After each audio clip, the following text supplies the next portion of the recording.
भुवनेश्वर है या जहां भी इस प्रकार के कार्यक्रम होते हैं, जो भी संचालित हों, वहां पे नाविक के साथ साथ यात्रियों और श्रद्धालुओं को भी लाइफ जैकेट हम उपलब्ध करवाने के लिए एसडीआरएफ, एनडीआरएफ से मदद लेकर के इन कार्यक्रमों को हम सुनिश्चित करें। महत्वपूर्ण होगा अयोध्या जाने के लिए एक ग्रीन कॉरिडोर तैयार करना। Lucknow airport, Lucknow railway station या बस स्टेशन से बाराबंकी होते हुए अयोध्या, ऐसे ही प्रयागराज से, प्रयागराज एयरपोर्ट हो या रेलवे स्टेशन हो या बस स्टेशन या संगम, यहां से लेकर के प्रतापगढ़ होते हुए या कौशाम्बी होते हुए, जो भी रूट हैं, इन सभी रूट से होते हुए सुल्तानपुर होते हुए अयोध्या, वाराणसी से जौनपुर, सुल्तानपुर, अंबेडकर नगर, इन सभी जनपदों से होते हुए अयोध्या, गोरखपुर से गोरखपुर एयरपोर्ट या रेलवे स्टेशन या बस स्टेशन से होते हुए संत कबीर नगर, बस्ती होते हुए अयोध्या, ये जितने जनपद आते हैं सभी जनपदों के अधिकारीगण भी सुनिश्चित करें इस पूरे रूट पर कहीं भी अतिक्रमण न हो। कोई ठेला नहीं, कोई टैक्सी नहीं, कोई अनावश्यक बस नहीं, कोई ट्रक नहीं, अनावश्यक कोई भी आवागमन को बाधित न करने पाए। गंदगी नहीं रहनी चाहिए। अगर कहीं कोई गंदगी कर रहा है, मार्ग को बाधित कर रहा है, तो कठोरतापूर्वक उससे निपटने की तैयारी करिए। पेट्रोलिंग होनी चाहिए। क्रेन्स जगह जगह खड़ा करिए। कोई अनावश्यक ट्रक खड़ा करता, खींच दीजिए उसको। अगर कोई जबरदस्ती गाड़ी को खड़ा कर रहा है, दबंगई दिखा रहा है, उसकी गाड़ी को खींच दो। लेकिन आवागमन सुचारू रूप से बनना चाहिए, कहीं भी कोई बाधा नहीं होनी चाहिए, सुनिश्चित करें। दूसरा, इस पूरे मार्ग पर हम चारों ओर से आने वाले मार्ग पर अच्छे होर्डिंग लगवाएं।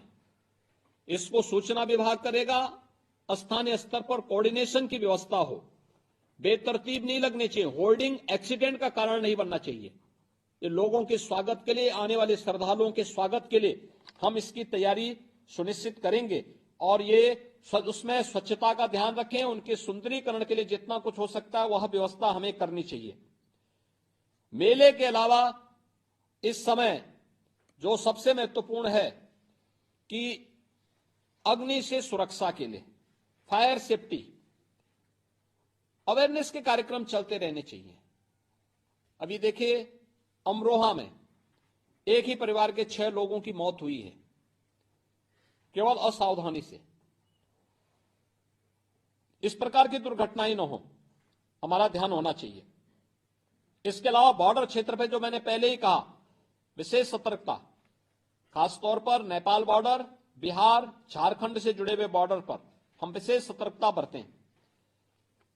इसके अलावा प्रदेश के अंदर जो भी पुलिस कार्मिक इन तीर्थ स्थलों पर पवित्र धार्मिक कार्यक्रमों के साथ आने वाले श्रद्धालुओं की सुरक्षा और उनकी सुविधा के लिए खड़े हों या ट्रैफिक के लिए खड़े हों, उनका व्यवहार श्रद्धालुओं के साथ, यात्रियों के साथ बहुत अच्छा होना चाहिए।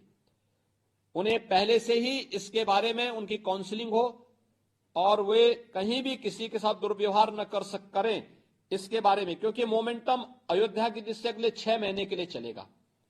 प्रयागराज के लिए अगले 2 महीने का कार्यक्रम चलेगा। लेकिन ये कुंभ का एक ट्रायल भी होगा 2025 का। प्रयास होना चाहिए कि प्रदेश में इस दौरान पर्व और त्योहार पड़ेंगे तो विद्युत की आपूर्ति हम सुनिश्चित कर सकेंगे।